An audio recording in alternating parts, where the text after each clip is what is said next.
October 31, 1984. భారతదేశ చరిత్రలో ఒక చీకటి రోజు. దేశ ప్రధానమంత్రి, ఉక్కు మహిళగా పిలువబడే ఇందిరాగాంధీ సొంత రక్షక భటుల చేతిలోనే దారుణంగా హత్య చేయబడ్డారు. అసలు ఆ రోజు ఉదయం సఫ్దర్జంగ్ రోడ్లో ఏం జరిగింది? ఆమె బుల్లెట్ ప్రూఫ్ వెస్ట్ ఎందుకు వేసుకోలేదు? హాస్పిటల్లో డాక్టర్లు ఆమెను బతికించడానికి చేసిన ప్రయత్నాలేంటి? ఈ వీడియోలో చూద్దాం. ఈ హత్యకు ప్రధాన కారణం ఆపరేషన్ బ్లూ స్టార్. 1984 జూన్ నెలలో పంజాబ్లోని అమృత్సర్ స్వర్ణ దేవాలయం గోల్డెన్ టెంపుల్లో దాక్కున్న సిక్కు మిలిటెంట్లను జర్నైల్ సింగ్ భింద్రంవాలాను ఏరిపారేయడానికి ఇందిరాగాంధీ ఆర్మీని పంపించారు. ఈ ఆపరేషన్లో స్వర్ణ దేవాలయం దెబ్బతింది. ఇది సిక్కుల మనోభావాలను తీవ్రంగా దెబ్బతీసింది. దీనికి ప్రతీకారంగానే ఇందిరాగాంధీని చంపాలని కుట్ర జరిగింది. ఇంటెలిజెన్స్ వర్గాలు ఆమె అంగరక్షకుల్లో సిక్కులను తొలగించాలని సూచించిన లౌకికవాదం, సెక్యులరిజం దెబ్బతింటుందనే కారణంతో ఇందిరాగాంధీ దానికి ఒప్పుకోలేదు. అదే ఆమె చేసిన పెద్ద పొరపాటు అయ్యింది. ఆ రోజు ఉదయం న్యూఢిల్లీలోని నంబర్ 1 సఫ్దర్జంగ్ రోడ్ పిఎం నివాసం ఇది. ఇందిరాగాంధీ చాలా ఉల్లాసంగా ఉన్నారు. ఆమెకు ఆ రోజు బ్రిటిష్ నటుడు మరియు డాక్యుమెంటరీ మేకర్ పీటర్ ఉస్టినోవ్తో ఒక ఇంటర్వ్యూ ఉంది. సాధారణంగా ఆమె బయటకు వెళ్లేటప్పుడు బుల్లెట్ ప్రూఫ్ వెస్ట్ వేసుకుంటారు. కానీ టీవీ ఇంటర్వ్యూలో ఆ వెస్ట్ వేసుకుంటే లావుగా కనిపిస్తానని, అందంగా కనిపించదనే ఉద్దేశంతో ఆ రోజు ఆమె ఆ వెస్ట్ను తీసివేశారు. ఆమె కాషాయం రంగు చీర, ఆరెంజ్ సారీ కట్టుకున్నారు.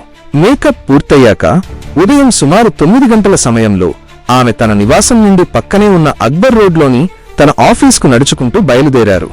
ఆమె వెంట ఆమె పర్సనల్ సెక్రటరీ ఆర్కే ధావన్ మరియు హెడ్ కానిస్టేబుల్ నారాయణ్ సింగ్ ఉన్నారు. నారాయణ్ సింగ్ ఆమెకు ఎండ తగలకుండా గొడుగు పట్టుకుని ఉన్నారు. ఇందిరాగాంధీ నివాసం మరియు ఆఫీస్ మధ్యలో ఒక చిన్న వికెట్ గేట్ ఉంది. ఆ గేటు దగ్గర 2 సెక్యూరిటీ గార్డులు కాపలా ఉన్నారు. సబ్ ఇన్స్పెక్టర్ బియాంత్ సింగ్, ఇతను ఇందిరాగాంధీకి ఎంతో నమ్మకస్తుడు. 8 ఏళ్లుగా ఆమె దగ్గర పనిచేస్తున్నాడు. కానిస్టేబుల్ సత్వంత్ సింగ్, ఇతను కొత్తగా నియమించబడ్డాడు. ఇందిరాగాంధీ గేట్ దగ్గరకు రాగానే బియాంత్ సింగ్ ను చూసి చిరునవ్వుతో నమస్తే అని అన్నారు. కాని బియాంత్ సింగ్ బదులివ్వలేదు. వెంటనే తన సర్వీస్ రివాల్వర్ .38 రివాల్వర్ తీసి ఇందిరాగాంధీ పొట్టలోకి 3 రౌండ్లు కాల్పులు జరిపాడు. ఆమె మా అంటూ కింద పడిపోయారు. ఆమె పడిపోయిన తర్వాత కూడా పక్కనే స్టెన్గన్ పట్టుకుని నిల్చున్న సత్వంత్ సింగ్ కదలలేదు. అప్పుడు బియాంత్ సింగ్ అరిచాడు, గలీ చలావో, కాల్చు అని. వెంటనే సత్వంత్ సింగ్ తన స్టెన్గన్లో ఉన్న బ్యారెల్ మొత్తం 30 బుల్లెట్లను ఇందిరాగాంధీ శరీరంపైకి దింపాడు. ఆమె శరీరం తూటాలతో ఛిద్రమైపోయింది. కాల్పులు జరిపాక బియాంత్ సింగ్ తన తుపాకీ కింద పడేసి ఇలా అన్నాడు, నేను ఏం చేయాలో అది చేశాను. ఇప్పుడు మీరు ఏం చేయాలో అది చేసుకోండి. I have done what I had to do. Now you do what you want to do అని.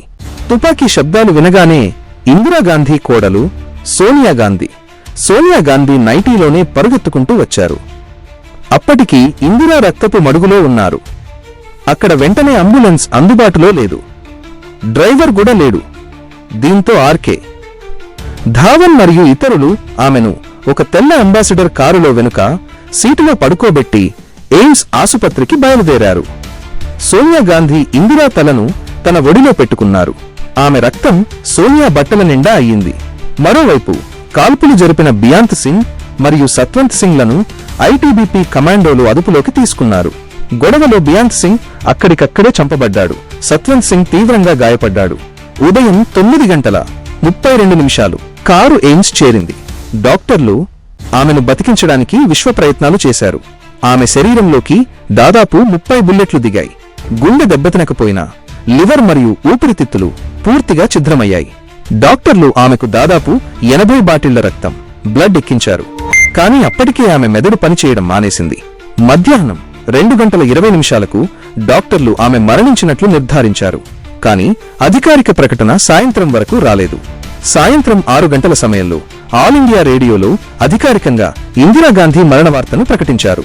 దేశం మొత్తం శోకసంద్రంలో మునిగిపోయింది. ఆ తరువాత ఢిల్లీలో సిక్కులకు వ్యతిరేకంగా భయంకరమైన అల్లర్లు చెలరేగడం మరొక విషాదకరమైన చరిత్ర. ఒక దేశ ప్రధాని సొంత రక్షకుల చేతిలోనే చనిపోవడం అనేది భారతీయ చరిత్రలో ఎప్పటికీ చెరిగిపోని ఒక నెత్తటి మరక. ఎంతసేపు వీడియో చూసారంటే మీరు వీడియోకి కనెక్ట్ అయ్యారని అనుకుంటున్నాను. వెళ్ళే ముందు ఆ సబ్స్క్రైబ్ బటన్ని కాస్త పలకరించి వెళ్ళండి. And I'll see you in the next video.